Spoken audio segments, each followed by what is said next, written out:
you today, Joe? I'm pretty good, Carlos. It's a warm day here. Record temperatures tomorrow here in Minneapolis, Minnesota. Yeah, I think we got a heat wave going across the country. Thank goodness I said it this weekend where it was pretty warm. So, let's all take a shot on behalf of Mr. Carrier for inventing air conditioning. There we go. But yeah, it's good to be alive. It's good to be talking about The White Shadow, and we're on to season 2. And I want to thank all the people that listened to our last episode who recommended what other shows we might do after The White Shadow. And I know that was great. And Carlos and I will talk about that. And we also may have a special guest coming on at some point too as well. So really excited about that and details to follow. Yeah. But let's, as you say, Carlos, let's dive into The White Shadow Season 2, Episode 1. On the line. Yes. This is a Jackson-centered episode. Yeah, I think he's the lead again for in 2 episodes. He's really gotten a lot of screen time here in the first 2 seasons. He has. It's the neighborhood. There's guys that have cash and have flashy cars, and those are the kind of guys that the kids are automatically saying, hey, what's this guy got going on? And one of those guys befriends Jackson. Yeah.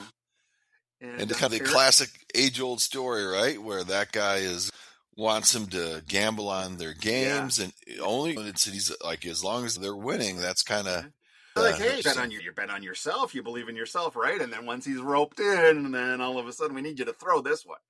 Exactly. And then the other thing that kind of was interesting about this episode is I like the realisticness of sort of that pool hall bar / thing, and I'm still trying to get my head around how are these 17-year-old kids getting into these places. They just walk right in and nobody cares. Of course, the fact that these 17-year-old kids all look 30 might be why. This is true.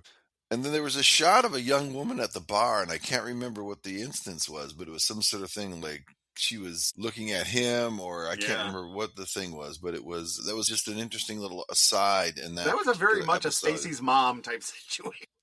Yeah, exactly. So it was, but yeah, and I think that this episode is even applicable today, right? I was going to say it's very prescient because although the part that requires a little bit of disbelief is the idea that there are lines on high school basketball games. Yeah. But I guarantee you that somebody is setting a line on Texas football. Yeah. You know what I mean? Sometimes you have sports that are big enough, and maybe Central LA was something where high school basketball was so big. So just with the ubiquity and how easy it is to bet now. Yeah. Boy, the temptation is going to be there. If you turn him from a high school kid to a college kid, that's absolutely happening every day. And it's a problem we're going to have to deal with. So once again, the White Shadow going deep and serious. Yeah. And my theory too is that I'm sure they had a ring of truth with it because that was all under the radar, under the table kind of stuff. Yep. That was like you know this too, Carlos. Growing up, we'd see shows. People would talk about their bookie, people running numbers, stuff that is on the fringes of what that never was my experience. I knew people who bet with bookies and stuff. So I did grow up knowing people who did that, but it was almost like a TV thing for me too. I never had a bookie. The only bets I've placed have been legally in a sports book. Yeah. But the shadiness of that, it was a common thing. But this also introduces one of the big staples of the 1970s, which is post-Watergate, the investigative reporter. Yes. Is anybody who wants to make the world a better place, you didn't go into politics, you became the next Woodward and Bernstein. And this episode also centers on a young man who's a student who wants to write an article about the paper. Yeah. And I think that guy too, the actor does a good job, and he is an actor that I have a memory of and seen him in things, but I've never really, he wasn't really big in anything for any sense of he's the just time. One of those character actors that you saw. His IMDb page would be one episode. And isn't memory a funny thing too, that maybe I'm thinking that he's so ubiquitous in my mind because I remember him from just this episode? It's very strange. Could be. I don't know. Sometimes though, it's like I see that, I know that face, right? You have some of those actors that they call them character actors, and I've never heard a definition, but to me, it's almost got a face. You just look at that face. The example I would use outside of Hollywood, because I had a kind of discussion with somebody, is Don Zimmer. Zimmer had a face, former baseball coach, but had a face that you could tell he's got a lot of stories to tell because all of his living, you can see it on his face. And so I feel like character actors have that kind of compelling nature where you look at him and you're like, oh, there's something going on there. Yeah. The minute you said that, I just remember back in the 80s or 90s even that shot of Don Zimmer on the bench. He just was, it was the classic manager in his face. It was just, it was amazing. But no, and I think the actor who did that, the school newspaper, was pretty good. Yeah. I think that, though, how we found out about it was a little hackneyed in terms of he's walking down the street. Yeah, it is very much a, hey, is he handing him some cash? Yeah, it was very much a LA is too big a place to that to happen, but suspend belief for that. But he thinks he's got himself a Pulitzer winning story. He's going to launch himself into, with this big career, which, if you're a high school paper, but then the angels on his other shoulder start saying, hey, let's figure out these guys aren't bad. They've let me in. I see that the way I also see kind of Ken Reeves, the man with many contacts, gets him a, I don't know if it was an internship or some sort of thing at the, I think it was the LA Times, but it's another instance of Ken knows the agent. Tell you, Ken Reeves is like the king of patronage jobs. And the guy can get a kid going like that. And that actually will come up as a key point in the next episode when we get to it. Yeah. And the thing, too, is that so Jackson kind of feels himself getting roped in. Now he wants him to throw a game. And Jackson, one point, he's launching shots when he shouldn't, so that they can cover. So he's clearly, even when he's winning, he's altering his play. Yep. And Reeves is like, what the hell are you doing? At first he's going, are you just being a bonehead? But then the pieces start coming together and it becomes obvious what he's doing. Yeah. And I think, too, that think about if this happened today, there's no way that kid doesn't write the story. There's no way that doesn't become huge. No. The kid is not going, especially since it's just the team let me cover them for a few days. If it's covering up some kind of a closer relationship. Yeah. The other thing that we'll notice, and I don't know, I'll call it out for this episode, since it's the first episode of the season, but it's something that happens common to a lot of shows, and a lot of shows that end up being those one-season shows that then get canceled people love, Firefly being an example. The shows get broadcast by the network out of order, and they muddle some longer-term stories. Not important for White Shadow, because White Shadow does not have continuing storylines typically. Exactly. Beyond the characters. But with Firefly, they lost some context. So in this one, it's very clear the second episode is the season hasn't started yet. But in the first episode, they're already playing games in season 2. That's right. So they clearly brought, no big deal. It doesn't really affect a lot of things other than I noticed it. So.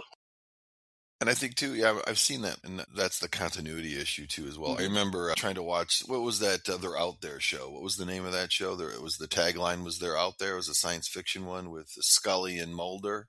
Oh, yeah, X-Files, yeah. X-Files. So I remember trying to watch that, but I was really only interested in the episodes that dealt with the mysterious man. I did find out online that you could watch them, and they were the standalones. They said, here's a standalone, but if you want to follow those. In X-Files lore, those are called the Monster of the Week episodes. You can skip the Monster of the Week episodes and watch the continuity episodes. Yeah, that was something that was very... But I love the Monsters of the Week. X-Files is not forgotten, but it's one of my top 5 shows of all time. So if anybody ever wants to do like the millionth X-Files podcast, call Carlos, because he'd be glad to do it. I'd love that show. So, but I think, too, that the very end when kind of Reeves gives him the knowing look, the player the knowing look. Yeah. And was like, this is, that's not the end. In our day and age, that would not be the end of it. Oh, no. Yeah, exactly. It was like there were no repercussions. There were no anything. There was no reporting to any authorities, or do we have to disclose this to the high school league? And if we don't, if it comes out, will we be suspended? None of those stuff. And actually, an episode later on in the season, which you haven't finished yet, one of my big notes is, this is not realistic because the lawyers would be the first ones that was called. But we'll get to that one.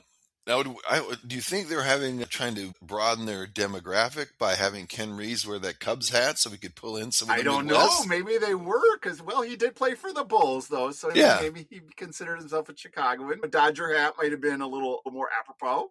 Yeah, so it's just strange to see him like in this episode, and I think he also wears it in the next episode. He wears that Cubs hat, and I'm like, where did that come from? That's another one of those things. It really is, but he does have the Chicago connection. Yeah, he does have that, but it was I thought it was interesting that I said, hey, let's put him in a baseball cap. But yeah, so this one was this particular show was a sort of a setup. Yeah. Just the new season, pretty much all the same faces, right? So there were those seniors on the team that we are aware of. There were no seniors last year, yes. At the end of season 2 is actually where we lose some players, and then we have a new set of recruits for season 3 that we'll get into whether or not that was Cousin Oliver or if it was still a quality show. But I think, do you have anything else? No, it's back at it on this particular show. I like the angle of as you would say in that 70s era, you're going to be a newspaper reporter was a big thing, and they put basketball and that all together. So I think that's what I have for my thoughts on episode 1. Yeah. All right.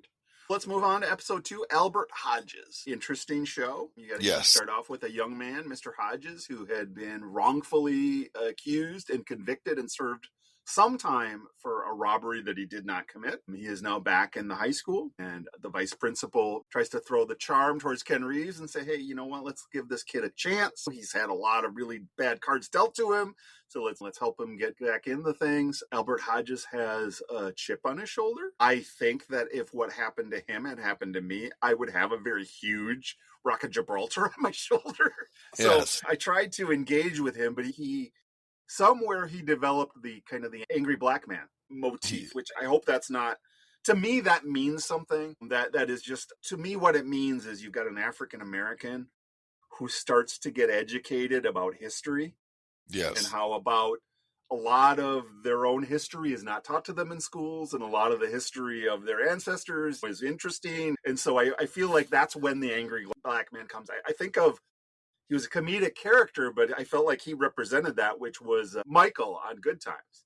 Yeah. Nowhere else, not in school, not on TV, had I ever heard the name Medgar Evers. He would talk about leading beyond the Martin Luther Kings of the world, the people who fought on the front lines. And so, once again, when I say angry, I don't mean that in a derogatory sense. I just mean, maybe I should say enlightened. But anyways, he has a chip on his shoulder. Arguably has it. Seeing a white man coaching a team full of black kids, calling them animals, which comes up where he blink of the eye. Animals, and actually a part of the conversation happens because Reeves is once again in the classroom. Yes, this time he's teaching sex ed. That's right. And he doesn't want to be there, but obviously Sybil makes him go there too as well. But I just thought really taking on this whole concept of a network TV at the time. Was I thought it was because, and I feel like, to me, the crux of the show or the soul of that team is Haywood. Yes. When we've already commented about how he wore the Africa necklace, you know what I mean? So I feel like he is becoming more and more enlightened. And so although Haywood's personal experience with Reeves has been positive, some of the things that Albert is telling him are resonating with him too, because he knows, hey, wait a minute, you know what I mean? We're not getting the whole story about what's going on with our people. And so that's why I felt you could easily look at this and go, hey, Reeves has been great to these kids. Why are they being such jerks? And I think that maybe I'm giving the show too much credit, but I feel like they dealt with it in a very serious way. How the players would react, and then how Reeves would react. Because Reeves was not like, screw you. Reeves was like looking internally, am I doing something? Yeah, he did that. He did talk with the principal about that. And he was like, obviously Reeves, who roomed with the principal in college. So I think that, obviously much more a charged political time, and then even the late 70s. We were very near a very explosive history of race relations in this country. Not that race relations have ever been great in this country, but at that point it was a particular flashpoint. Yeah, and so I think that they handled it well. They handled Albert, for me, whenever he was like in Northern Exposure, he was also in 30-something. Okay. That character he played in White Shadow colored my perception of him. Of him later on. He could never break out of that for me, which is the one I've actually, I use this as an example a lot. I hated Meryl Streep for a decade. Okay. Because her character was so horrible in Kramer versus Kramer, abandoning her child. It's so horrible that I held hatred for the reality is, of course, we've all come to know it because the greatest actress of our lifetime, you know what I mean? And she's that good that she can make you hate her. And it's good for him. He played the role well. Yeah. And side note, that movie came out when you and I were in junior high, because I remember talking about it, not necessarily in the lunchroom back in those days and at Westwood. So when that movie came out, and also that brings up another memory, Carlos. You the first guy, and this just came to me unbidden today. You were the first guy to turn me on to Steve Martin and would start talking about. Oh yeah, that was junior high. Me and our classmate Mike Schultz. Yep. Who's gone on to a rock and roll career in the band Uncle Chunk now and other bands before that. He and I were big Steve Martin fans. Huge. Yeah. We went to see Steve Martin in 7th grade, I think, State Fair. Wow. And yeah, it was fun. It was a lot of fun. Yeah, I was SNL, Wild and Crazy Guys. Yep. To me, that was like, there was nothing cooler on the planet. So you turned me on to watch Saturday Night Live because of that. And I kept thinking, why does this guy have white hair?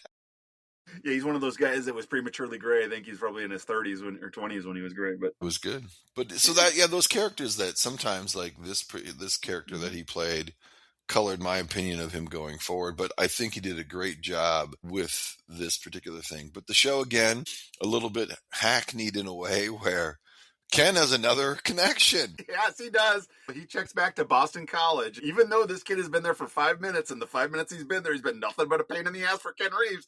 He's going to call in a favor with BC to get this kid in the program. Yep, and this kid doesn't even know. It never applied. Yeah, he just thinks because I'm great. He's already like ripping the team, and I'm gone. You guys are losers. You shouldn't be here. And he doesn't. Yeah, he's got no idea who his benefactor is. And the kind of the interesting thing is, in the 70s was just sending over someone's transcripts, and it's like, you could just do that, and without informing them that you just sign anything. How do they set you up with the high school? How'd that all work? Apparently no application for BC. It's just, okay, you're in. You got the Reeves connection. Yep, and Ken did allude to it at some point. I'm going a little bit out of order of how we should talk about this, but said, hey, I did that it came that he did that for Albert, but I can't do it for you guys. I've already went to the well, and the kid said, hey, we understand Albert needed a leg up. Was the reactions. Yeah. Yeah, the team was not late. And actually it was I think was it Haywood that sussed out, hey, Reeves went to BC. Yeah. Yep. And that particular one, so for those who are going to watch the episode, the main characters on the show not going to play in the game because they want some changes from Ken Reeves. And, we had missed the part where he named Salami as the team captain at the very beginning. At the very beginning, and it was thought of, you've got a team that's majority African-American and you're having the white kid, and so he calls that out, and Reeves lays out his thinking at the very beginning to the principal, saying, hey, you know what? It was one of those, I think it would be good for him, thing, and he's thinking about more than just the team. He's thinking about the players and developing the players and things like that. So it was a representation of long-term thinking, but then the team vetoes. Yeah, comes to him and says, no, I can't. We don't want him to be the. Yeah, and he did talk again to the principal about the reasons why he picked Salami for being captain. He's going to be the least pain in the butt. Captain was one of those reasons. Yeah. And so I think that was another one. And then again, as you alluded to, that the leader of I'm blanking on his name right now off the top of my head. Haywood. Is the one who was talking with the coach, and even when they do decide to come back and play the game, he said, we still have some things to talk about. Yeah. To go over that. And I thought that was a good particular piece too as well, but that also leads up to one of the big goofs in the episode, right? So there's Gomez, Salami, and Goldstein in the locker room. Yep. All of the main characters who are African-American are waiting for Albert. Yep. They only have 3 players. There's still 3 other team members, not in either group. Yeah, exactly. It's those ones that don't have a name when you're like seeing the locker room scene. It's, wait a minute, that's more bodies than there are stars. Yep. And then when they all run out to play the game, they're there. Yeah. So where were they? But Gomez had one of the lines of that episode was like, the 3 of them are sitting there, and he goes, are those guys coming? They said, I know. Hey, Gomez goes, hey, Goldstein, you may start. It's pretty good. One little piece that I want to mention, because it may tie into a future episode. My cat's just knocked something over that's rolling on the floor, but okay. When Reeves is teaching sex ed, he kind of talks to a very young, newly minted teacher who is also teaching sex ed. Oh, yeah. The reason I found that interesting is because there is an episode later on, I think season 2, where there is a player who will have an inappropriate relationship with a young teacher. And I'm just wondering if it will be her, because she was very young. She was very eager. The scene just did not make a lot of sense. It's like going, okay, Reeves got someone to talk to about sex education, but I don't know. I just felt like it was foreshadowing of something. We'll see. Yeah, we'll see. And then one of the great scenes in that episode, and I'm not really too qualified to speak on this, is when the principal and in the character, they talk, and they have an exchange about being black, and something that I can't relate to, but I just could them talking. It was very poignant. It was very powerful. I can't. The words felt powerful, sounded powerful to me, but not being part of the subject. Basically, he said, yes, you're the racist. You're the one who has a problem with you being black. Yes. Which strikes me as a very deep comment, but I can't speak to whether it's accurate or not, or whether that's something that's realistic in this situation. But it was a powerful conversation. Yeah, and I've seen people talk about that online too as well. And so I just thought that was a great scene. And again, the principal is always sneakily one of my favorite characters on the show as I've been rewatching these, because he's always dressed to the nines. Yep. He's not too vociferous. He's an even-keeled kind of guy. But this episode, when he talks to Albert, he's right. He's not afraid to take on the tough issues, to say the least. Yeah, absolutely. And we've seen that before in this episode where the one character was the bad egg, and remember that guy pushed him into the bookcase? Yes. None of the books moved, by the way. It's a special bookcase. Yeah, so this is one of one of the episodes I remember most distinctly. Okay. Was this it is a very distinct episode, and it deals with very powerful issues, because you've taken a team that we've spent a season plus getting to know and love and realize and think they're all on it working together, and then you have a kid that you throw in there and who says no. What we have here is we have an unbalanced power structure. Yep. You got to see it this way, and it's there's a different lens that no one was looking at. Yep. This entire happy family of season 1. To me, once again, Bruce Paltrow, whoever it was that was making day-to-day decisions, I feel like they were always making the more challenging choice rather than the easy choice in these episodes. I could put up the thing that Albert was not right all the time, but he was not wrong all the time. No, he was not. And that's why I think Haywood is, to me, the kind of North Star. And Haywood, it absolutely makes sense to me that Haywood, despite knowing Reeves or his experience with him, will also listen to what he's saying. Albert is, because a lot of what he's saying is true. Now, once again, you can't take generalizations. You have to apply to individuals, right? So it could be generally true, but in this case, not true, which is, I feel like, where Haywood landed. Yeah. So it was a good episode, pretty powerful episode. Yeah. Early on in season 2. So I thought they did a great job with that. And again, memorable episode for me. Yep.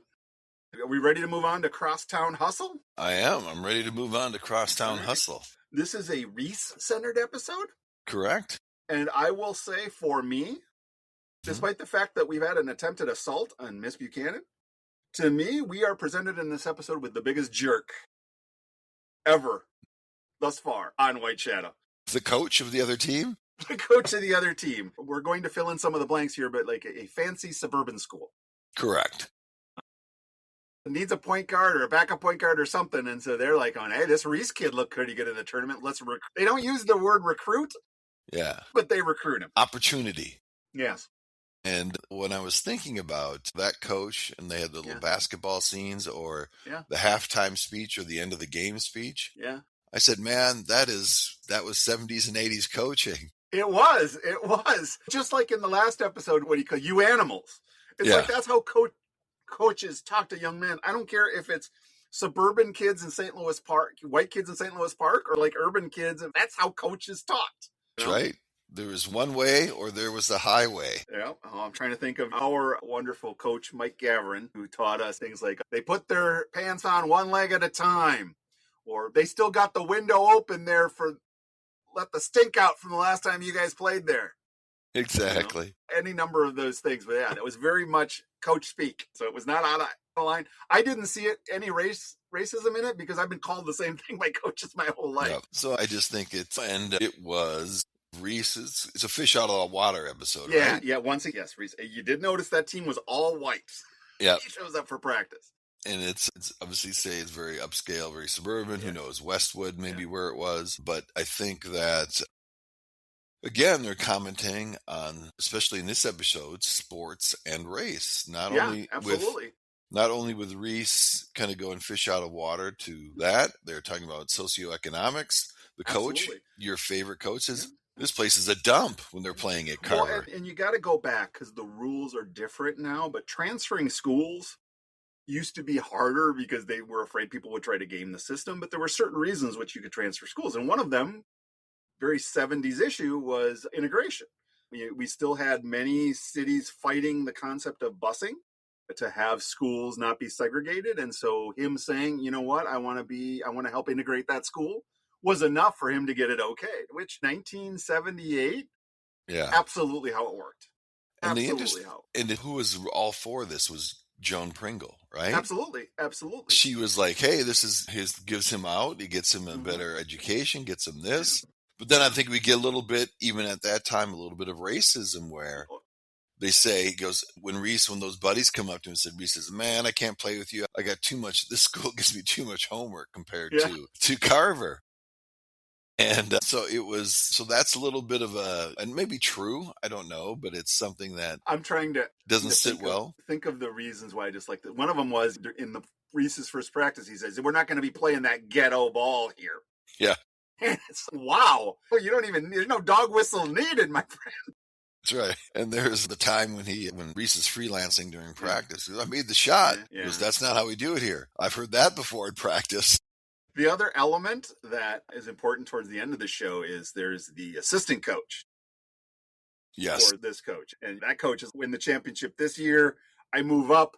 The spot is ready for you. I'm basically saying, hey, you scratch my back, I'll scratch yours. Everybody will be good.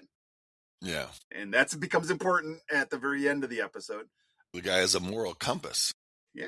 What Reese finds out is this is not a good fit for him. Exactly. And the problem is he is told by that coach, the head coach, too late, sorry. You can leave, but you can't play basketball at Carver.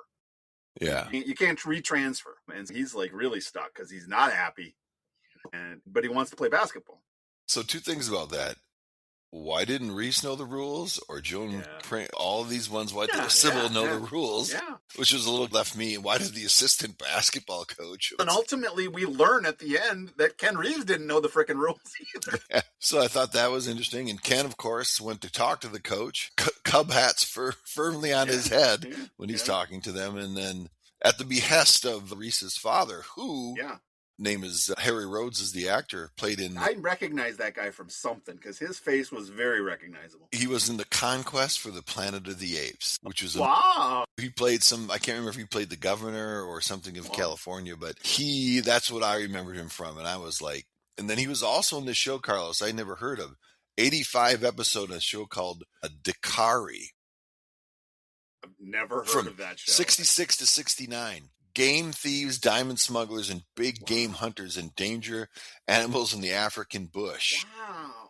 So he was a little bit bigger earlier, and then after this, he pretty much guest stars and things. Right, random idea just hit my head. How fun would it be to do a rewatch podcast of every Planet of the Apes movie, beginning to today? I would love it because I think that I've watched them all except for the modern ones. I've watched the older ones. The original ones, but they're so fun. Yeah, and they have some really great scenes in those too. Absolutely. That we can save it for the podcast, but yeah. And then you'll see on the social media pages too, folks, that at some point in time I'll post this when I'm back in the saddle. We had a guest star on this episode. Yes. I shouldn't say our good friend, but a famous ESPN analyst, former University of Duke basketball player, Jay Bilas. Played, this is when he was in high school. I think he was only 16 or 17. Played the tall kid who was smirking. Wow. During the one of the coach's tirades. Nice pull. And I'll post a picture of him as a young man in his current picture. But yes, he obviously was in high school at the time over there, and I thought that was interesting. And then, Carlos, my last thought would be remember when Reese is at the school, 2 African-American football players come up and start talking to Reese. Do you remember that part? I don't. So Reese is on the bench for lunch, and 2 African... Yeah. Oh, yeah. And they talk... Oh, yeah, they do talk to him about what it's like being... Yeah. The recruits, if you will. The fish out of water. And Reese was talking to the one guy saying, hey, man, you were at Crenshaw. You had just this fantastic arm. Yeah. And then the other guy started... then he started talking. He said... but I'm not that here because we can't be. He goes into we can't think. Basically, here quarterbacks aren't smart enough or blacks aren't smart enough to be quarterbacks is what people believed well into my young adulthood. Yeah. Doug Williams, I was an adult with Super Bowl. So it was, I think Doug was like in the 80s, right? And then, but even back then, though, there was just the beginnings of that was breaking because James Harris, do you remember him? He played for Tampa Bay. He was another Grambling quarterback who was one of the very first to start. Yeah. And it happened just slightly after this episode. Not that I'm giving this episode credit. Back, it was after this era that former Dodger executive Al Campanis on Nightline with Ted Koppel said the reason we don't have black coaches is they just don't have the attributes necessary to be a manager. And then Ted Koppel's, hold on. I'm going to give you a chance to think about what you just said and maybe change it. And he just, he just kept digging. And so that was the mindset that existed nationally. You know what I mean? It wasn't 100% of the people, but that if you had to say consensus was that African Americans couldn't be quarterbacks, they couldn't be coaches, managers, and things like that. And so that's the lens you have to look at a show like this about. Yeah. It's not just about high school recruiting. It's high school recruiting and race. Yeah. You want to see a modern version of it. If you have not watched, this is another top 5 Carlos show, Friday Night Lights. But there's a big plot point where they recruit the kid from Louisiana post Katrina, and it's very much, or you don't even have to do that. What was that basketball movie? Hoop Dreams. Hoop Dreams, yeah. That came out in the late 80s, early 90s, which is basically some of these recruiting deals. Yeah, they're treating human beings like chattel. Yeah. And then I think, too, for this episode, it was just, I think they were dealing with that race. And I think, too, you talked about Al Campanis. Do you remember Jimmy the Greek? Yes. It was right around that same time, right? He started expounding his theories of race, and he shouldn't have done that. And he would disappeared from the scene. So some of these things all started back in those. I can't remember the time frame of Jimmy the Greek, but it had to be maybe. It was 80s. Right in that era. We were either teenagers or young adults. It was in that era, and I feel like Jimmy the Greek, we were probably in high school, junior high when that happened. But once again, to me, I'm not even talking about who's right or wrong. I'm just saying these conversations happening in the 70s was headline. Yeah. It was very much related to it. And the idea of recruiting a high school player was something that was happening all the time. Yeah. And then I don't want to disappoint you here, Carlos, but I read some trivia on IMDb about this. This was, who Carter's not in this episode at all. And Haywood. Haywood, Thomas Carter, the actor. Yeah. Oh, you have that on your list? Go ahead. Oh, the fact he's not there is like, where's Haywood? Because let's just finish up the plot and then get to Haywood. So turns out they're going to play the first game for Reese and his new team is at Carver High. That's right. And the assistant coach of the rival team skips the bus ride and leaves a note on Reeves' desk, just an envelope that says Ken Reeves. And the game's about to start, and the assistant coach goes, "Hey, did you look at that envelope?" And Reeves is like, "What envelope?" He goes, "You might want to look at it before the game." So Reeves tells the ref, "Hold on," runs to the locker room, picks up this note, which apparently says, Reese isn't disqualified until after he's played a game.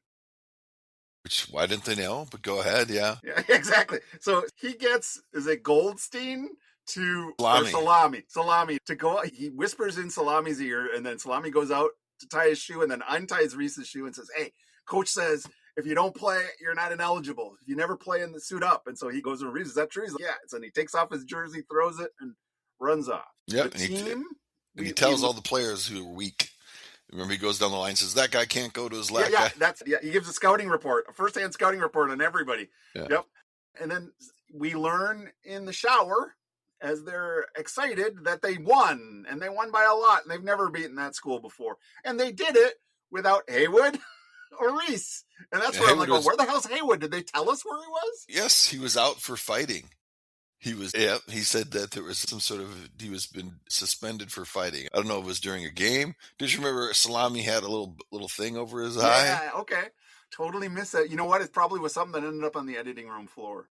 Yeah, so it was. But the reason why this happened is because at this point, the actor Thomas Carter had lost interest in the show. He wanted to direct more than act. And the fact that his character was being succumbed by Coolidge, who was more popular. Yes. And he did say, I do not know. It's actually in the next episode where he says, This guy requires coaching. Coolidge doesn't require anything. I'm like, oh, now they're building up. Now they're making Coolidge be a star, which in season 1, not a single Coolidge-centered episode. Yeah, Not a exactly. single Coolidge is a star episode. But that's the first seeds of, he's our star. So it was, this one is another episode I remember. I don't remember the dad or anything like that, but I remember the incidents of them waiting for those guys to come back to play the game quite distinctly. Yep. So it was good. The very ending of this episode had me running to Google. Because Reese, they throw Reese in the shower and have him sing with them. And I'm like, oh, holy cow, does he sing that good? They didn't really sing. And I looked at it, and there's nothing official, but everything anecdotal says these kids did all the singing. There was no lip syncing. I'm like, damn, Reese can sing. That was really good. Yeah, I think, was he the one that was 32 years old? I think he was. Yeah, he's got a mature voice. Hey, listen, he quintuple bogeyed high school, okay? It happens. There you go. That was a classic one. And the next one I'm interested in seeing too as well, because wasn't that, and just to give a preview, episode 4, one of the guest stars is from What's Happening, right? I was going to say, one of the guest stars on our next episode is one of the stars of one of the episodes, one of my favorite shows. A kid played Dwayne, who had an afro, and as Joe can attest, even though I'm follically challenged at 60, when I was a teenager, I had a big old fro. And so my dad used to call me Dwayne based on this actor's fro from What's Happening, which, as glorious as my fro was, it never approached Dwayne's awesomeness. So, yes, we have him, and he's it's his personality, because I always noticed on What's Happening, he was always just really super happy and light. And I'm like, that must be his personality, because that's this player that he plays next week. But we'll discuss it next week, not to go too far into it. Yeah, good. Thanks, Carlos. Pleasure as always. Fun. Next week we'll come back for episodes 4 or 5 and however many we get through. Yeah. We'll probably pick up the pace since this is a big season, right? 25 Yeah, we should pay. Yeah, and then season 3, we may not do massive deep dive, because I think season 3, the quality might drop a little bit, but there's still some dramatic shots they take. Yeah. With that said, we'll post this episode here this coming Tuesday, and we look forward to talking about one of our favorite old gems, the White Shadow. Yep, and thank you all, fans out there. I believe now we have someone in Paris, France, I think, as I look. Can you think of anything better than strolling the Champs-Elysees with your AirPods in, listening to Forgotten Television? Exactly. But there we go. All right, Joe. It's good talking to you. We'll talk next week. Yep. Have a good night.